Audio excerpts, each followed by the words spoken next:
Good evening, everybody. Thank you for joining us for another Lethal's Vapor Lounge Live. I'm Chris Lethal Coils. You guys know my co-host, Frank the freaking Wolf, Mr. Wolfbite himself. And I'd love for you all to give a very big welcome to our very special guest, Matthew Milby. Very, very nice to have you here, brother. Thanks for having me, man. Both you, Lethal and Wolf, thanks for what you guys do, and thanks for having me. Oh, man, thank you. Thank you.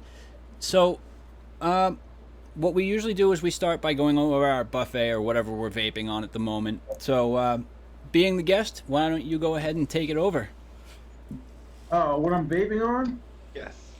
So I'm in love with the Topside Dual Squonk Pop.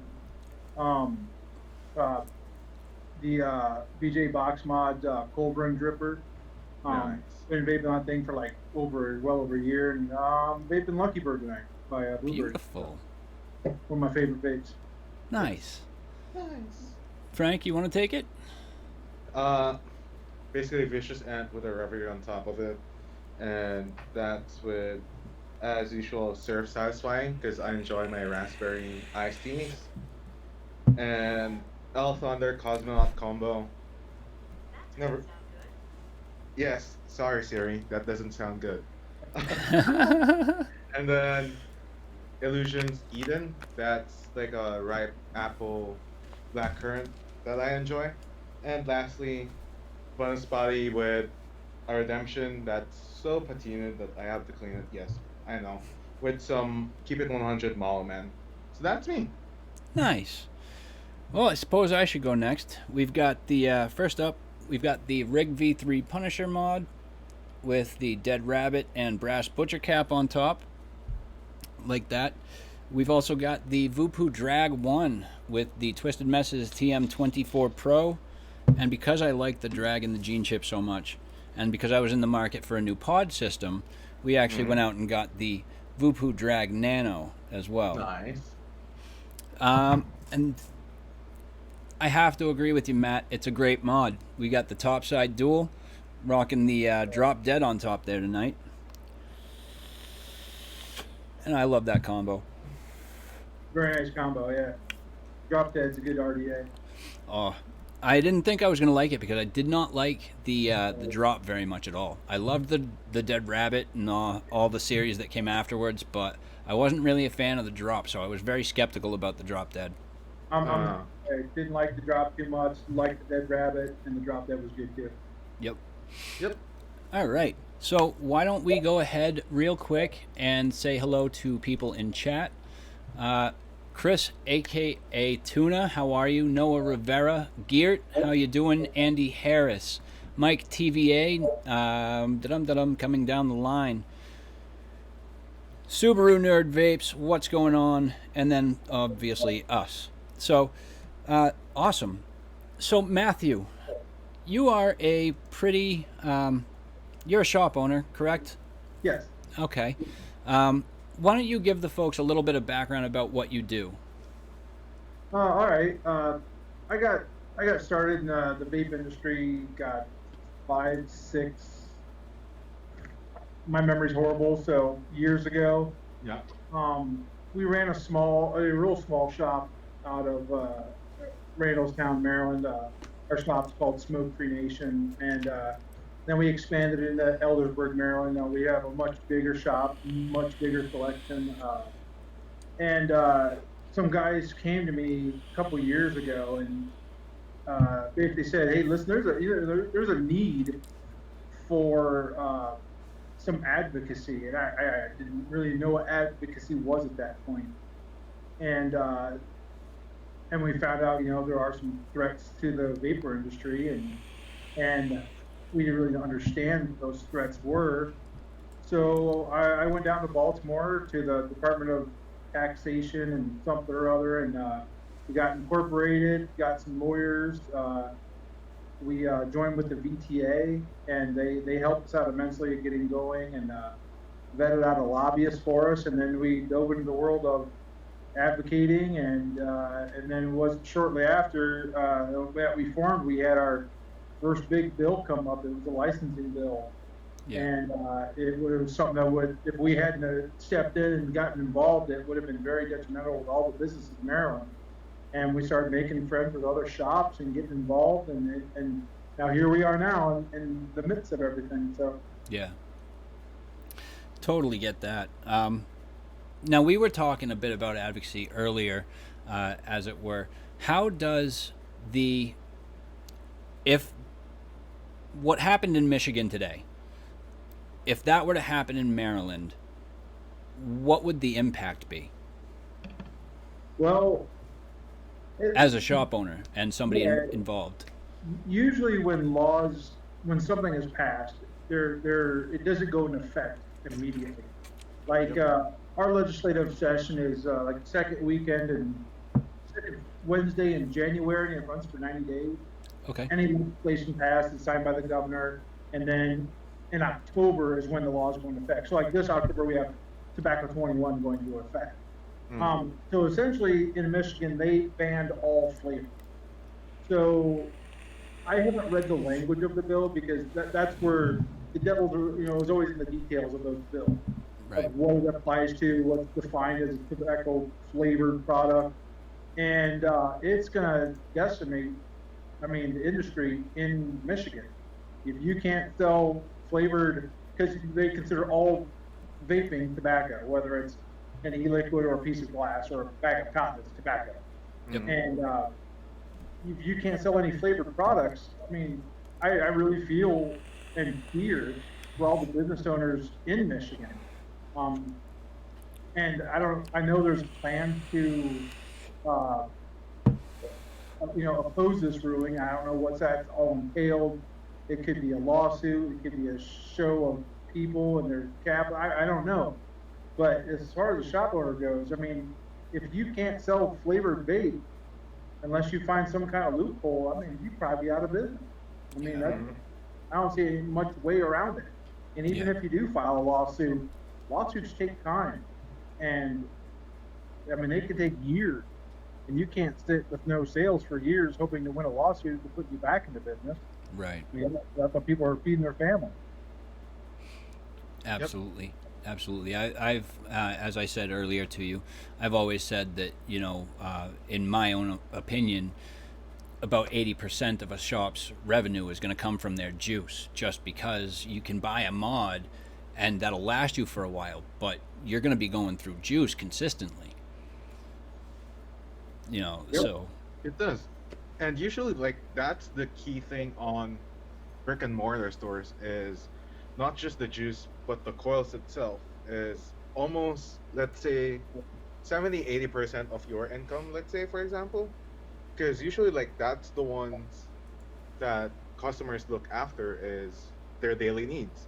That being said, since I know you're a shop owner yourself, what is, let's say, for example, the role of the Maryland Vaping Association to the whole of Maryland as its vaping stage? So, at the Maryland Vapor Alliance, like I said, we're a collection of shops, manufacturers, distributors, and really our ultimate goal is to keep the people in the vapor industry in Maryland in business. We're not opposed to regulation, but we are opposed to unfair regulation or biased regulation that's not based on science but sentiment. And that's our primary goal. We build relationships with legislators, senators and delegates, and the governor, and we really try to educate them as much as possible as to, everything to do with vaping, because we've had legislators come to vape shops before. One of our members, Dina, he owns B&M Vape. We had a legislator come to the vape shop so she could see what it is that we do, and we're going to do more of that because they have no clue what we do. They have no opportunity to talk to customers or how it's helped them get off of smoking and how their health has improved.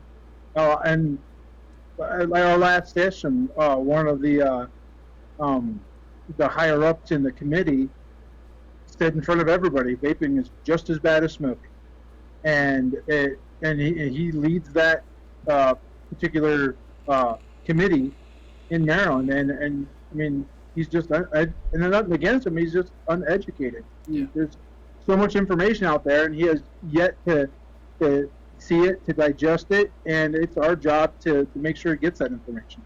Yep. Absolutely. I agree with that 100%. I think it's on every one of us as part of the community. I think it's all of our responsibility to educate and inform and advocate to your, state representatives or, whatever bill's going through, even if it's not your state, like you had said, you support advocacy in every state, not just the one that you reside in. How will they control people purchasing from neighboring states or online? Well, if it goes federal, then they're not going to be neighboring states that allow it. Yeah. We actually defeated an online sales ban. So in the world of legislation, things happen and they turn corners in a blink of an eye. We were doing our licensing bill, and we were on the 11th hour getting ready to sign off on this thing, what we had agreed with the legislation and the terms that we wanted in there, what needed to be removed. In 11th hour, someone inserted an online sales ban, and they pretty much lied to get it in there. And so we worked with the comptroller of Maryland and eventually got it removed with talking to the governor and everything. And it's not going to be surprising if there is a total online sales ban, because there's an online sales ban for cigarettes. And since the FDA and the governments deem every type of vape accessory, anything to do with vapor, as tobacco, it won't be surprising to me if they ban all online sales of any type of vapor product whatsoever. Yeah. It's not happened yet, and it could go state, it could go federal, but that's something that's a definite possibility. Yeah. And it wouldn't surprise me if it happened. Yeah, and it stinks because people like me who are, coil builders, we can't sell in a shop without a tobacco manufacturer's license anymore, because even coils, as you said, cotton, anything, is all deemed tobacco products now. Yeah. Needs to be licensed. Yep. You need And to be there's a lot licensed of stipulations too with that. It's like I know a lot of shops still sell single coils for their consumers, and you shouldn't be doing that either, because the FDA, if you take a tobacco product, like say if you're selling your coils in packs of 5, and a shop wants to break them down, sell them individually, that's actually adulterating a tobacco product, and that's punishable by a pretty hefty fine. Oh, And wow. a lot of shops still doing that, and whether they know or not, it's actually illegal. Oh, wow. Yeah, meanwhile, people are actually dying from an actual epidemic of fentanyl. Yeah. It's no secret that, it's all driven by money. We've advocated that it's big pharma that's the hugest enemy, but we have to go up against big tobacco too. But there's no money to be made in cures. They don't want vaping around. There's no money to be made in cure, only in treatment, only in people getting sick and continually getting sick. Sure. That's where they make their money from. And so, of course, something that's going to be less harmful than traditional tobacco cigarettes that gives people cancer, they're not going to want this around on the market at all. Yeah, it's definitely a David versus Goliath scenario. Sure. And as a shop owner, just as your perspective on advocacy, like I'm interested in how you guys approach advocacy on a vape shop level.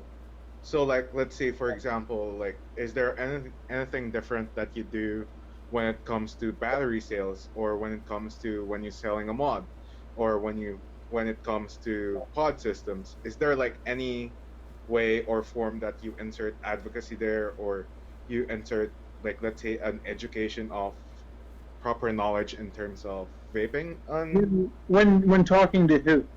when talking to customers? When talking to customers, doesn't really matter what they're buying, because as you know, every vapor is different. What works for you is not going to work for another person, and it's just like a little bit different. It's wildly different, Mm-hmm. But we try our best to let customers know what's going on and the laws that are going to affect them, because they have an addiction and they've successfully gotten off the cigarettes to a much Right. safer product, and they should be informed. And I believe it's the job of all shop owners, whether you're a part of an advocacy organization or not, to make sure your customers are informed. I mean, I consider that part of my job.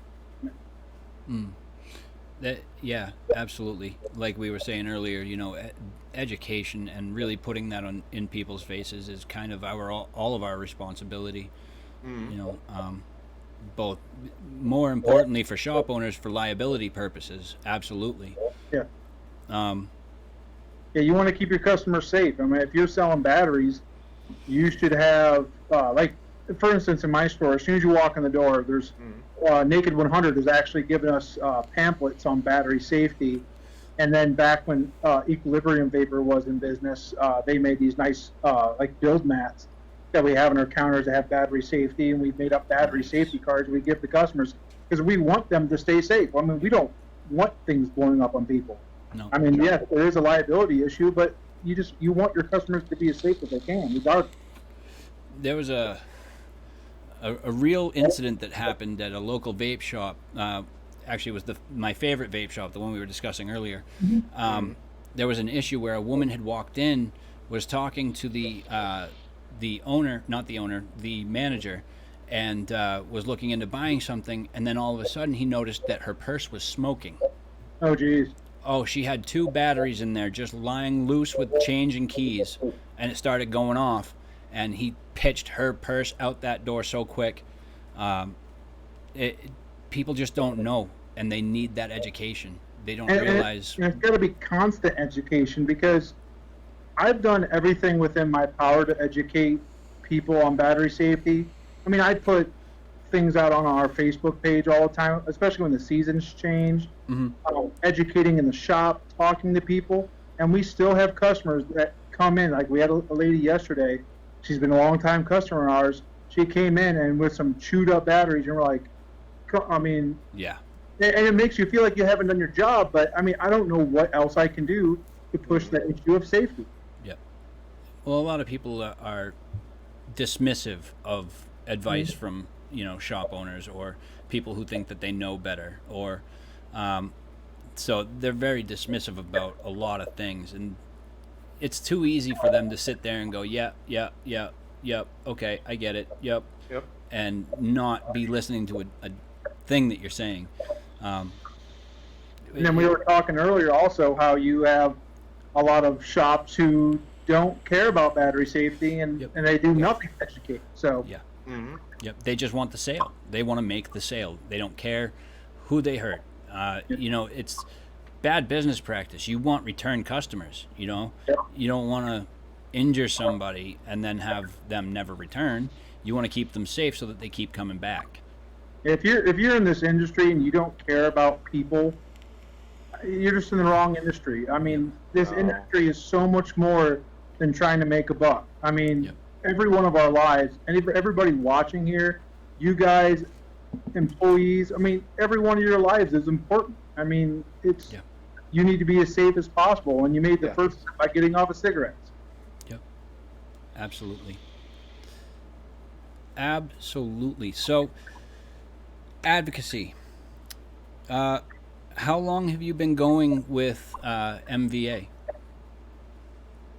I want to say, 3 to 4 years. I'm not good with timelines and memory, but I know it's been at least 3 years, if not more. All right. And how did the Maryland Vapor Alliance come to be kind of connected with TVA? TVA. VTA, sorry. VTA, sorry. Okay. Not TVA. So I'm thinking of we Mike. actually met up with tobacco eLiquidTech, which is a local company here that's a juice manufacturer, and he's actually the guy who runs that place is a board member of the VTA, and he took me and my business partner and a few other local shop owner was at the lunch one day and said, there's a need for advocacy, and we all talked about it. And then there was a VTA conference, first one I've ever been to, that was in D.C. And at that time, it was a kind of a small room because the VTA was just getting going. There was a few states under their belt, and we liked what they had to say and where this was going. And we sat down with the executive director and talked about it, and we decided that we would start a state organization. And then since then, the state organizations have exploded for many different reasons. A lot of because of need in the different states, and I met some great people from different states and some excellent people, and it's been a good thing. It's definitely wears on you. I mean, advocacy does. There's a lot that goes into it. And it's tiresome, but it's worth it if you care about the industry that you're in. Absolutely, and it does take a lot of work, and it takes a lot of focus. And sometimes I think that people get amped up about it, but once they realize, what really goes into it, they get very motivated to do anything. As I find that a lot of people sit on the thought that somebody else will do it for me. I'm just one voice. I'm not going to make a difference, and somebody else will do it. Yep. But yeah, we all got to work together. I mean, it's what we do and what every other state organization does. It affects all of us. Mm-hmm. True. And also, Chris Storm, aka Tuna, asks, "What can we do as vapors to help fight the good fight?" Oh, there goes the dogs. I think the thing that consumers can do is to really support advocacy, because they are the state groups that are fighting for your right to vape. Yes. And every consumer has a decision to where to buy their vape stuff at. And whether we realize it or not, that anytime you buy something, not just in the vaping world, but in general, every time you spend $1, you are casting a vote for that business, and a vote for what that business stands for. So in Maryland, I try to make it known that these are the members of the Maryland Vapor Alliance. These shops, these distributors, these manufacturers are fighting for your right to vape. So next time it comes for you to purchase anything vape related, I would highly suggest you go to one of these shops, because they're the people who are paying the dues. They're going down to Annapolis. They are fighting the fight. And there's a lot of shops that just don't care. They're in it for themselves. They don't care about smokers. They don't care about this or that. They're just totally in it for themselves. And I would encourage people not to shop there. It's just with anything else. If you don't agree with the views of a business, then don't shop there. Shop where those business views reflect your own. Right. Sure. It's like Grim Green says, vote with your wallet. It's the same thing absolutely. with supporting a shop. Support the shops with your wallet. If you, some are just ignorant. And go ahead. No, I was just echoing what you were saying. Grim Green, he's a down-to-earth guy, knows what he's talking about, and Yes. he tells it exactly like it is, and I 100% agree with him and you about that. Absolutely. Now, how strong is the MVA and the VTA right now? How many states do you guys have behind you?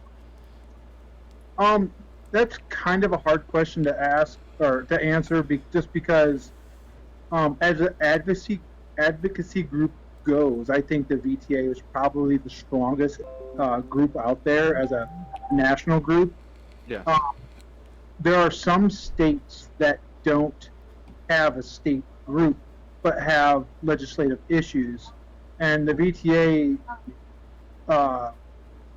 they do everything they can to make sure that they have, for example, one of our lobbyists the VTA contracted with to help out those states that don't have a state group, because they know legislation spreads, and especially bad legislation spreads. And the VTA has a lot of contacts. They have a good PR firm, and they're doing some really good things. They just filed a huge lawsuit against the FDA, and I mean, I really I stand with the VTA. I mean, we work with CASA on different issues, getting calls to actions out. So, I mean, I I couldn't see being with another advocacy group that's out there. I don't think there's one stronger than the VTA right now. Right. That's a good thing. And I'm very happy. You know, I was pretty excited when I saw the first article about the VTA tackling the FDA in Supreme Court.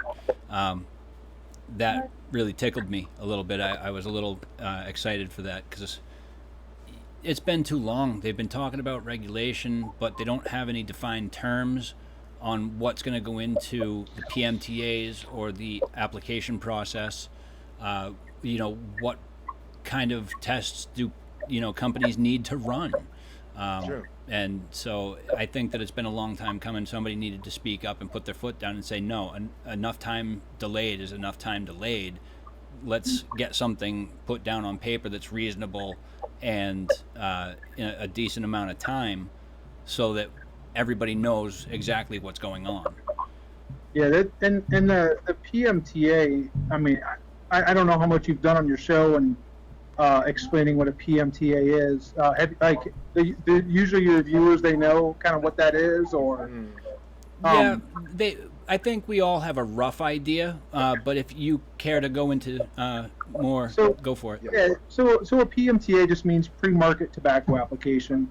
You have to file a PMTA with the FDA to get something FDA approved, and there's a huge process and lots of rules that go along in that process. When a FDA wants to make a rule, they have to do a thing called the ANPRM, which is an advanced notice of public rulemaking, and then they put something out, and then there's like a 90-day section of public comments, and then they can change that, and then they have to do another public comment, and then eventually it becomes a rule or a deeming rule, and then it becomes a rule. And the problem with the PMTA process is that there are many parts to it that are very expensive. For instance, you have to do environmental testing, and it's a one-time flat fee of $200,000. You have to do another thing called HPHC testing, and I believe it stands for harmful potential hazardous chemicals. And that's expensive. That's per SKU number. So let's say you have a juice line and you have it in 0, 3, and 6 milligrams. You have to do an HPHC testing for each one of those SKUs, and that could cost anywhere between 30 and 50 grand a piece.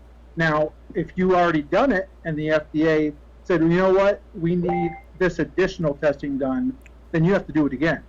And a shop owner cannot make an informed business decision whether to do that if they're just throwing money into a black hole, because they ain't got that kind of money. No. And that's just one part of the PMTA. There's several parts to it to get to the final process. You got to meet with the FDA. I mean, it's very cost prohibitive for small businesses to go through that PMTA process. And to me, it's ethically unfair, because if you have a big company that has the money, that has a way better shot at getting something through the PMTA process than a small business, that's the government picking winners and losers in an industry, and that's just unethical. Yeah, it's unfair treatment, to be fair. And the VTA has done a good job of addressing that in the lawsuit. I haven't read the entire lawsuit, but I've read a lot of the major parts in it, and they address a lot of it. Good. Sure. You know, it's about time. Yeah, you don't see that from a lot of other states. They won't speak up like that. I don't mind being vocal about the industry and what's going on in it, because people's lives are important, and the time is now for people to take action. And there are people that just aren't going to take action. There's companies that are not going to take action and distribute.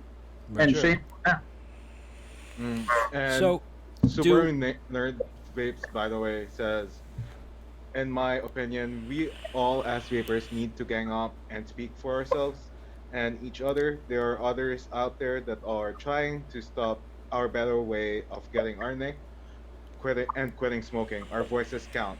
And he says also that I'm that way. We have no issues vape wise. He lives in Montana, by the way. Yeah. So I support states around me, which is actually needed because I know like some people, okay, they didn't, or not they didn't, but they don't actually live in Michigan, all right?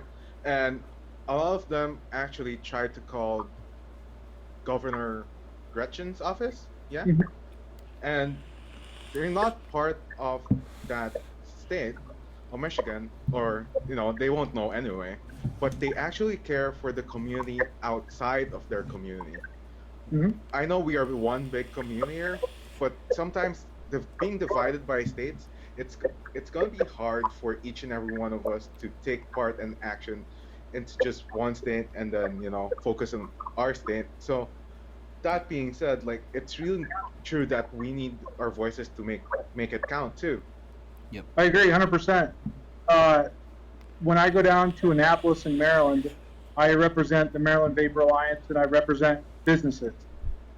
What I don't represent are consumers because we're a trade association. And there's a different 501c3, 501c6. It's completely different. But I can tell you that I forget his name already because but the guy from Montana that commented is 100% absolutely 100% right. Your legislators need to hear from you. I don't care if in your own state or what's going on in Michigan. Call them up anyway. When they pass the per milliliter tax in Ohio, I was calling legislators in Ohio. I was calling the governor. They need and want to hear from you because it's a completely different story. If I'm representing businesses, and I'm saying this is what the businesses want, but you got a whole bunch of consumers on this hand. They need to hear from you. Not just that you oppose something. Call them up, have a conversation about how vaping has positively affected your life, how it's affected your health, and tell them this technology needs to stay around. They need to hear from you. It's not, and don't be afraid. Call your.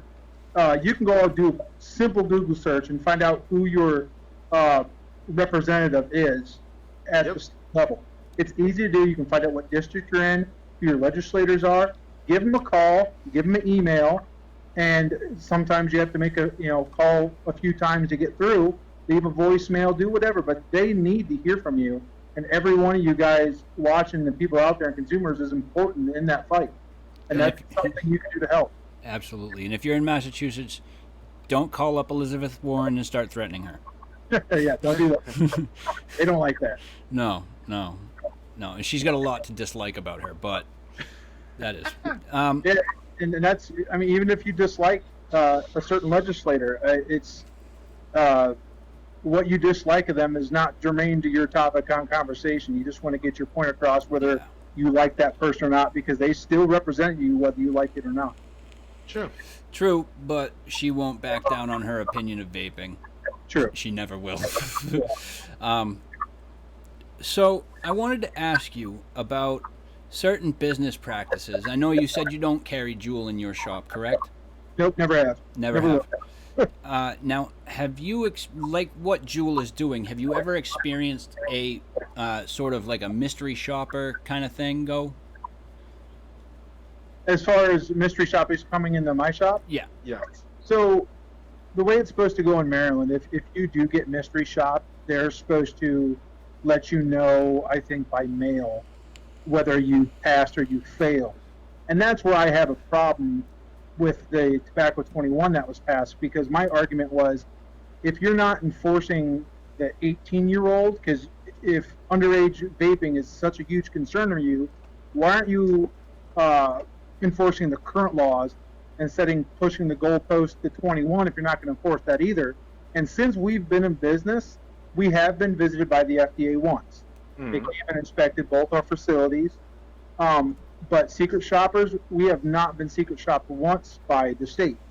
And that's wrong. That's a failure of our state to do their job to keep kids from vaping or any tobacco product. Yep. Okay. Because I just know that Juul has been doing that a lot lately. I know the first incidences I heard were from over in the UK.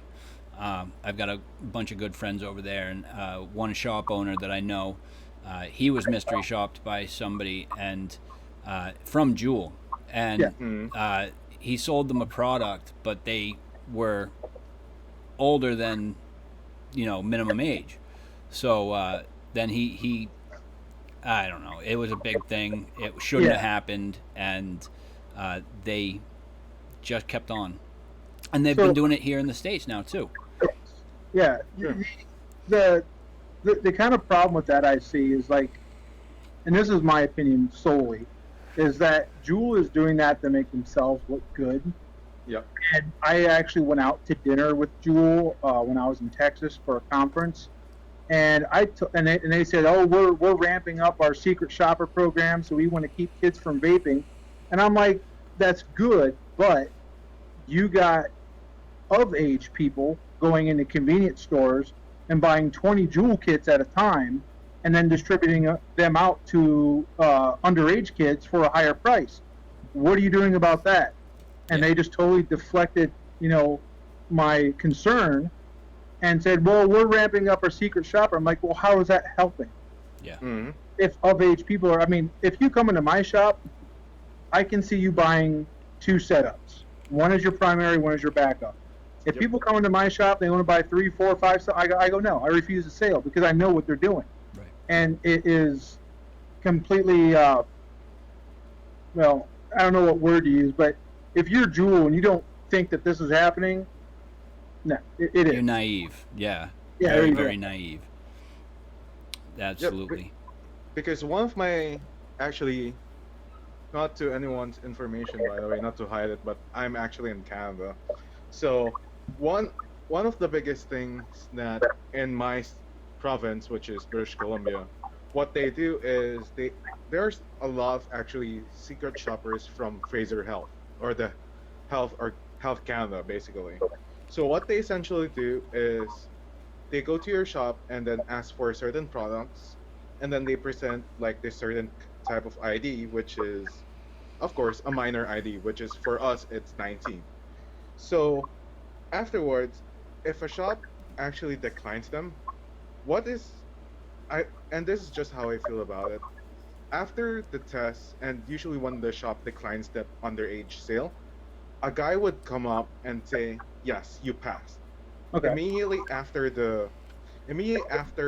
when that quote unquote undercovered agent, what you ever want to call him or her, actually it says whether you pass or not, and then they distribute this stickers to watch out for this kinds of like birthdays, or not birthdays, but more of like the date of birth per se, Mhm. which essentially means that you actually pass, which in essence actually that's pretty good, because I would say that you would immediately know who passes and who does not pass, and then you could actually process it faster. So in that manner, I think that of all people actually, Jules should not be, and this is just how I feel about it, insecure about how they feel about their sales, especially like underage Mhm. on underage people, because right now I feel that they're just covering up their asses for all their mistakes.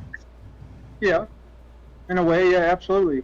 And you can find out fairly easily uh, the inspections that take place. Like, Mm. it is different for every state. Like, sometimes it's the Chamber of Commerce, sometimes it's the DLLR. You can go to those websites and they have reports Mhm. of the shops and the failures and the successes, and the FDA has the same thing, and you can look it up pretty easily. And that was one of our arguments going down in Annapolis here in Maryland. They were concerned about underage sales. I'm like, you can go to the FDA website and you can find by an easy search, see that Walmart failed, Walgreens failed. There's several supermarkets that failed. Several those tobacco, cigarette, cigar, paraphernalia shops that failed, Mm. and vape shops weren't on that list. There might have been one, And so that was part of our argument is like, listen, these vape shops, we're not the problem. We're not the people selling. And it just fell on deaf ears. Yep. Yep. Absolutely. I think that asking for ID, I think, should be mandatory anyways. Absolutely. I don't think there's, there's the whole Challenge 21 thing, but I don't even think that should be a ruling. I think you should just be asking for IDs. Yeah. Immediately. Obviously, there are going to be people that are going to be older. Like myself, it's kind of hard to not assume that I'd be over the age of 21, but I would still expect to be carded in a situation like what we have going on with, all the regulation and whatnot. I would still expect that. So, Yep. Eventually, there's going to be, and some shops have already done this. There's going to start being ID scanners in most stores where you can't purchase unless you scan your ID, and then there's a barcode on the back of your ID. Maryland has a new smart ID, so you scan your ID. Yep. Being you're 21, you can purchase, and every customer would have to scan their ID in order to make a purchase. And it's eventually going to come. yeah. Now, do you hold the same mentality about the T21 as a lot of other vapors that I know do? The age of tobacco and alcohol purchase is now 21, yet you can still enlist for the military service, go and die for your country, but you're not allowed to smoke or vape. Yeah, that's my views. I'm a veteran of the armed forces, and I'm a combat veteran, and I feel the same way you do on a personal level. If you can die for your country, if you can become a police officer and put yourself in harm's way, it should be your decision. And I could go on and on about this, about constitutional rights and your right as a private citizen and not a subject to be ruled over. I can go into all that. Yeah. But what matters is when we bring this up at our state house, we had a legislator stand up and like, there's lots of things that 18-year-olds can't do, and he read off a bunch of stuff. And he's like, this is just one more we're adding to the list, and then basically silenced me and didn't want to hear what I had to say. So that's, like I said, that goes back to the importance of consumers contacting their legislators, because if you don't contact them and they don't hear from you on a consistent basis, they're going to assume you don't care, and they're going to get those kinds of attitudes down there at the state house. Right. Yep. Right. And obviously, we talked a bit about that before too. That sending emails, which is a big part of what everybody attributes to advocacy. They consider just sending emails is good enough. Guys, I can't express it enough. Do every single thing that you can. Emails, handwritten letters, phone calls. It's not illegal to go and visit your state reps. Yep. Highly encouraged too. You can do all the above, and you can go visit them in their offices. Usually, you have to make an appointment. Every legislator has an aide that works for them. Just call up the aide, say, "Hey, I want to come on and talk to my representative. When's the earliest time I can come in?" Yep. Mm. Yep. There So you that go. being said, what's the next thing for the Maryland Vaping Alliance? Is there a new thing that you guys are looking into in terms of regulations, or is there a convention that you guys are organizing, or is there anything that's being processed right now in Maryland? Yeah, so the things that are on our plate right now is that at the end of September, there's a VTA conference in DC, which, if you're a business owner and you haven't joined the VTA or a state organization, you need to. Mm-hmm. And the conference we are having in DC, I want to say it's the 24th to the 28th of September. Mm-hmm. We're going to hear from a lot of people in the industry, PMTA process, the ins and outs of that. They're going to talk about the VTA versus FDA lawsuit. And then on the last day, I believe it's the 28th of September, we all go to Capitol Hill. We split up into, and there'll be a lot of people at this VTA conference, but we'll split up into our states. And then we have certain congressmen that we want to talk to, and we go out to Capitol Hill, and if you've ever been there, it's just a huge system of tunnels. Mm-hmm. And you we go and talk to them, and we usually have an ask. And we haven't determined what the ask is this year, but it's probably going to do something with the FDA and the PMTA. And so that is on the national level what we got going on. On the state level, we're going to be going and doing shop visits with legislators, inviting them out to our member shops and talking to customers, showing them what we do. And then come January is when the session kicks in gear, and then we'll be dealing with whatever comes down the pipe then. Awesome. Chris Storm absolutely makes a very good comment, and I want to echo that. Matt, thank you very much. I can't tell you enough what it means to us as Americans and Canadians. Sorry there, Frank. But for you to have dedicated your life in such a way. So thank you for all of your service. Absolutely. Thank you for your service. Yep. You're welcome. Absolutely. I was a wreck of a young man, very naive kid, and the Army helped me out a lot in that area. So I'm thankful to the Army as well. Awesome. That I couldn't join a criminal record that doesn't want to go away. Yeah. You know what I mean? Hey, I wouldn't be surprised if I would get wrapped up in some type of criminality if it wasn't for the Army and I had some people around me that cared enough about me to set me on the right path. So, but we all learn from our mistakes in one way or another, and just the plain fact is that we are now better than what we were, no matter what facet that is. Absolutely. I'm a big fan of the saying that, every road that we've ever walked has led us to the path that we're on now.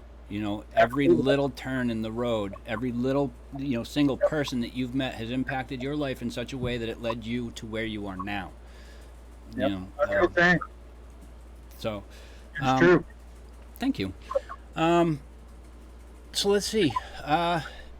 Any big things coming for the shop down there? It's pretty much business as usual at my shop. And, we just do our best to take care of the customers, and dogs are growling again. Take care of our customers and educate them and keep them off the cigarettes. Smokers' lives are important, and that's what we strive to do, and we're pretty singularly focused on that. Absolutely. Now, I completely forgot to even ask, what is the name of the shop? The name of our shop is Smoke Free Nation. We got 2 locations, one in Eldersburg, Maryland, and one in Randallstown, Maryland, and we have a e-liquid facility as well. So, awesome. Yeah. So, guys, if you're in the Maryland area, definitely go check out Smoke Free Nation.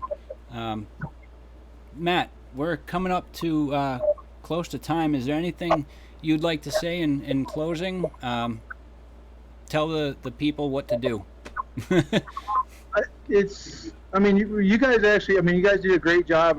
Covering all what's coming on, what's going on, and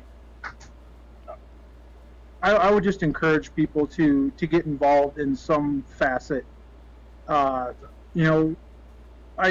keep saying, I'll always say it, that your life's important, my life's important, everyone listening, viewing, your lives are important, and staying off of cigarettes. I buried my grandfather a year ago, and cried my eyes out like a baby, and he was a victim of cigarettes. If vaping had been around years and decades ago, he might still be alive today. Yeah. And I think of him as someone very influential in my life, and now that he's passed, there are so many other people that are going to benefit from vaping as a harm reduction tool. And any way that any consumer can help, whether it's donating to your local state group, finding out what your state group is, calling legislator, faxing them, meeting them, anything you can do. This is your lives that is at stake here. If the FDA and these federal governments keep doing stuff I did in Michigan today, it's only going to get worse for all of us. You take flavors off the market, that means the black market is going to boom, and we all know what the black market and people vaping is doing to people right now. They're getting sick and dying because they're buying stuff off the black market and illicit drugs. It's only a downside if people don't get involved. It's kind of like, what are you going to do to save your own life? How important is that to you? Right. True. And then take action. Absolutely. You said it. All of our lives matter, and they are worth fighting for. And if we're not doing something to save vaping, we're not fighting for our own lives. Yep.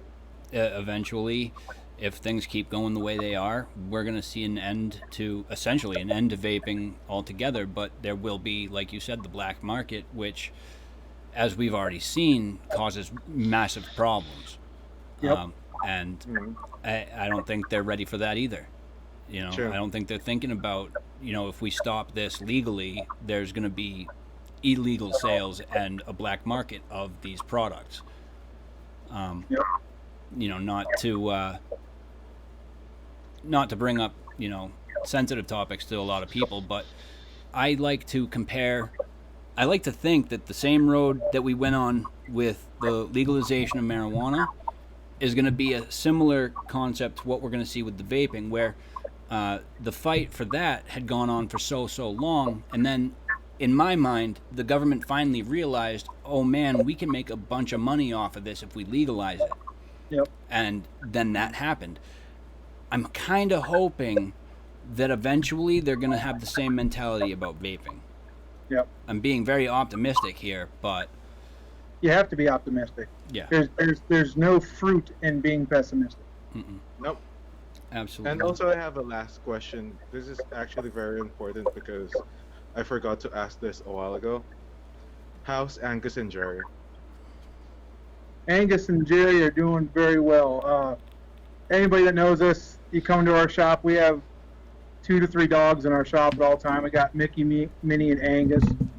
And Jerry's my business partner. Everybody's doing good. Thanks for asking. I appreciate it. Yeah, Tuna wanted me to ask it, so. Frank, Our good anything friend. you'd like to say in closing before we wrap things up here? So, you know what? Basically, so you guys, we all need to fight the good fight. Everyone needs to be part of it, whether you're part of Michigan or wherever state you are. Go contact your representatives, and it's very important, not just for me, not just for little Chris or Matt, that we get to save other people's lives. Yep. That being said, stay tuned because next Sunday, Wolf Bite Podcast will be on Town Vapes channel. That's with actually our special guest, Jared the Vaping Goat. So that's a good one. Hopefully, we get to have a little chit chat about what's happening in the U.S. too, and as well as, of course, you guys stay safe and have a good rest of your day. And remember that there's someone. If you don't think that you're somebody else on somebody's mind, that remember that you're somebody in Joel's mind. He loves you all. Hell yeah, he does. And like Swaggins, he's here because you don't have to be. Yeah, guys, you guys have been great in chat. Matt Milby, thank you very, very much for joining us tonight. It's been a pleasure having you on here and discussing all the different facets of advocacy and how legislation and regulation can affect business owners. It's been great having you, man. Thank you. I appreciate you and Wolf having me on. It was a pleasure. Hell yeah. Hell yeah, he says. Again, big thanks to our new co-host, Frank Wolf. Man, great job tonight. Thank you very much, man. You're welcome, buddy. Without you guys in chat, we would have no show. Thank you to the spanners that have been in there and doing a wonderful job of moderation. To everybody, we've been Lethal's Vapor Lounge Live. We're going to wrap this up now with the last words that I always give you guys during the end of our stream. Remember that no matter how bad your day might be, no matter how big the fight might look, remember that you're the master of your own destiny, and you're the only one in this world that can pick and choose how positive or negative your days will ever be. So keep the positivity high, keep the smile on your face, let the negative just brush off your shoulders. Let's keep it cloudy, guys. Absolutely, man. Vape on, friend. See you next time, guys.